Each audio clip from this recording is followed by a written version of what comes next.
partie de la séquence 1 consiste à premièrement étudier le terme reste d'ordre 2 qu'il y a dans la formule que nous avons écrite ici,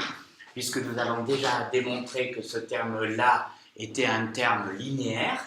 continu, et que donc celui-ci est naturellement, par cette égalité-là, un petit taux de norme de h au carré dans H1, puisque c'est norme de h au carré dans H1. Un petit taux de norme de h dans H1, c'est-à-dire Q de h, h, égale petit taux de norme de h dans H1, car c'est un grand taux de norme de h au carré dans H1. Nous devons, à partir de ce terme-là, pour finir le calcul de la dérivée seconde au sens de Fréchet, démontrer qu'à cette fonction-là est associée naturellement une forme bilinéaire symétrique. C'est facile et faisable dans tous les cas, et ça utilise directement la formule Q de H1, H2 égale 1 quart de Q de H1 plus H2, H1 plus H2, moins Q de H1 moins H2, H1 moins H2,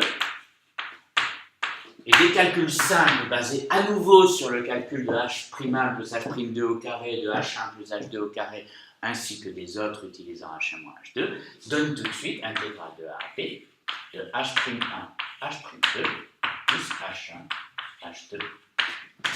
dx. Une fois que nous avons ce calcul-là, nous vérifions que ceci est une forme symétrique et bilinéaire.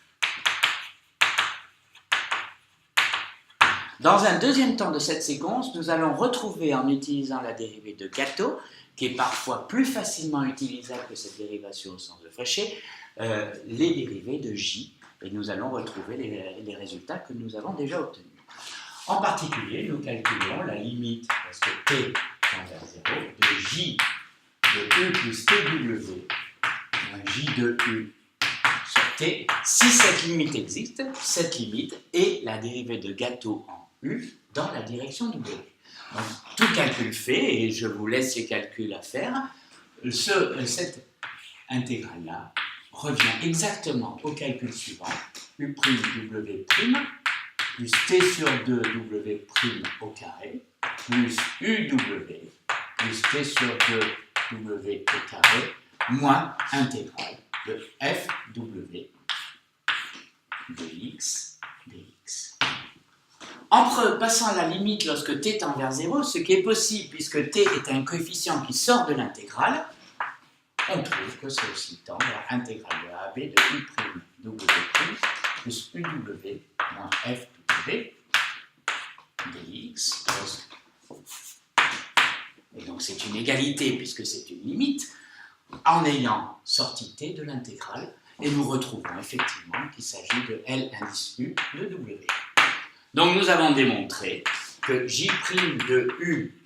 point W était égal à L indice U de W. Pour calculer la dérivée seconde au sens de Gâteau, nous formons la limite lorsque t tend vers 0 de J' de U plus TW2 W1 moins J' de U W1 sur T. Tout calcul fait, ceci vaut limite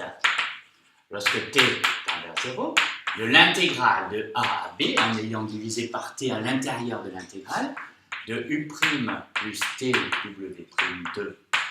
W'1 plus U plus TW2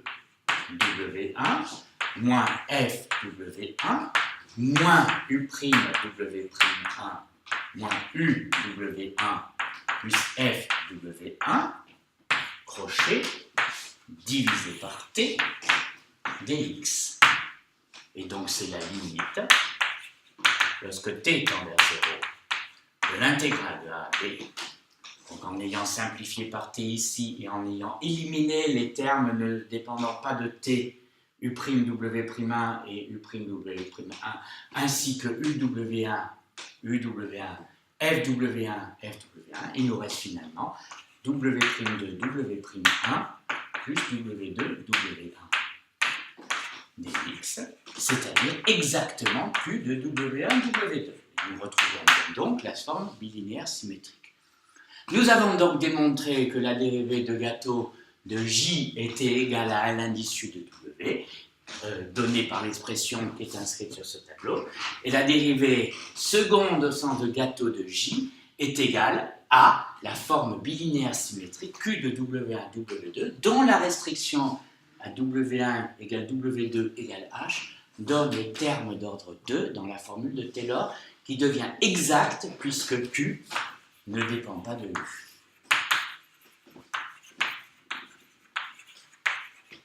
Ce qui achève notre démonstration.